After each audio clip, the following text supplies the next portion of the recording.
Okay, Janet, this is for you. Um, Making yogurt with the Instant Pot is easy peasy. First thing, of course, clean your Instant Pot. I do recommend, we got three rings. So sweet, spicy, and neutral. So you come with one. You know these things get funk and they're hard to clean. Air is the best solution. So I have one that I use for sweet stuff like oatmeal or yogurt, so no odors get in it. Don't really need it, but anyway. So then yogurt, you need to adjust to boil. Okay. So I've got a half gallon of milk. This is a brand new one, but we have one that's partially opened. So I'm going to put that one in there as well.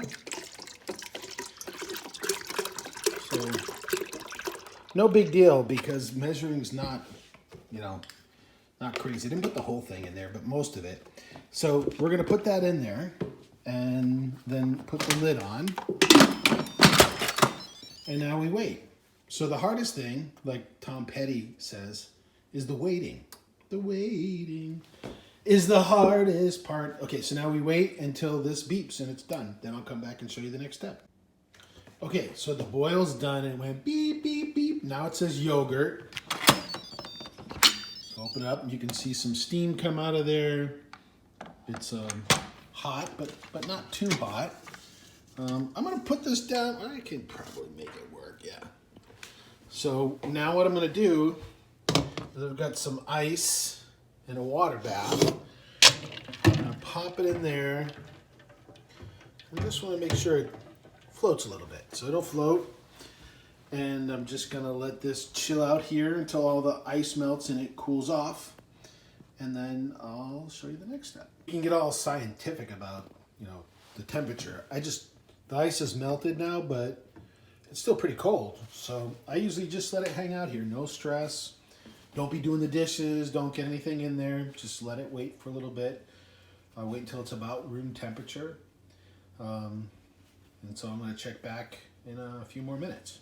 Maybe 10, 15, 20 minutes or so. Okay, so now, I don't know, it's kind of cool.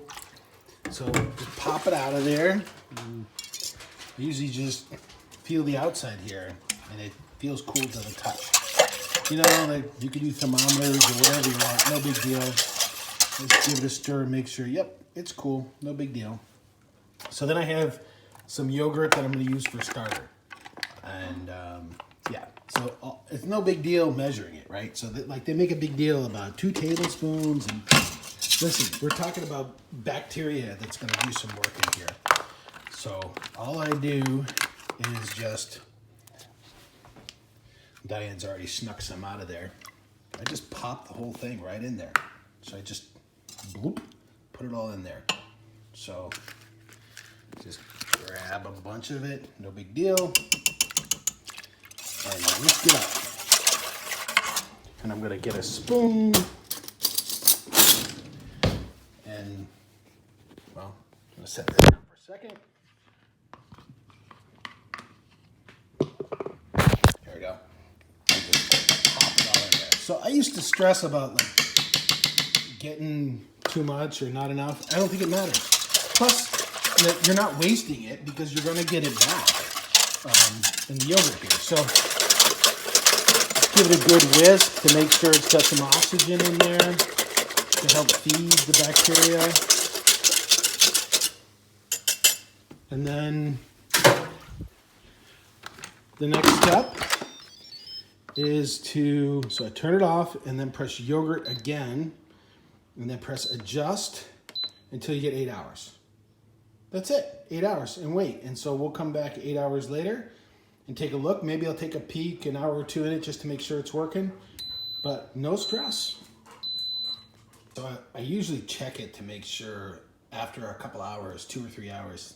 We've been working in the yard, so I didn't check, but it's been 6 hours. So what I want to do is just kind of look to see it's kind of solid there. So it's definitely doing its thing. So another hour and 45 minutes and then it'll be done fermenting and we'll take it to the next step.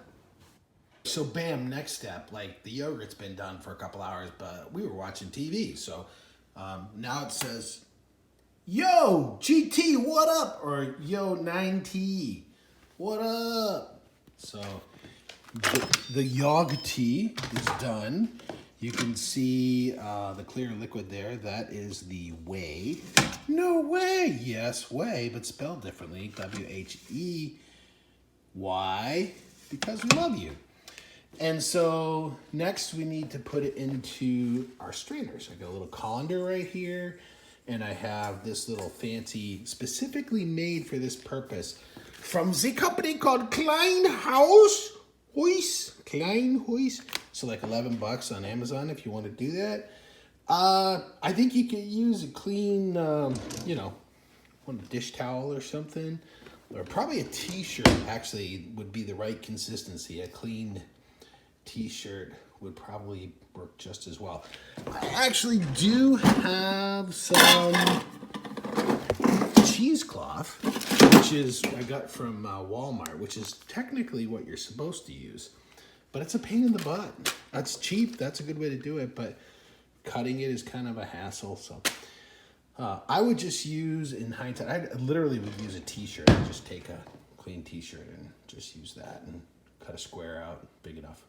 But I'm going to put this on there, and then I'm going to put this in here. Then I'll show you the next step because I don't have a cameraman. The exciting part, here we go. We're going to pour this in there. There she goes, right? So I'm going to get a spatula and get every last bit out of there. That's what it looks like in there. And then oh man, I spilled a little bit down there, but no big deal. I'll show you the whey in the next video probably. Oh yeah, I'm going to cover it with saran wrap. And then I'm going to put it in the fridge. And then tomorrow morning, so it's like 10:40 p.m. right now. So in the morning, this will be ready to go. All right. With about 12 hours or so later, just no big deal. Sometimes I go a day. There's the yogurt. Here we are, just gonna pull it off, and I'm gonna end up scooping that in a bowl, but I wanted to show you the whey. So here's the whey. I don't normally have those chunks in there because I was filming when I poured it in. But don't throw this away. You can throw it away, but it's very high in protein, natural probiotic. Anything you can do with buttermilk, biscuits, you can make bread with this without yeast. You can use just this. What I like to do though is give it to the dogs because it's the high in protein, natural probiotic. The dogs actually know when I make yogurt. They know what this bowl is. You can see Lucy licking her lips already. So yeah, they love it. And that's it. So then you just scoop this into the containers, and so you're good to go. So here's the bag. Like I said, you can use a t-shirt or cheesecloth. This thing I got on Amazon, which is kind of handy. If you're gonna make it a lot, I think it's worth the money. But there you have some of the best yogurt you're gonna have in your entire life. Yummy.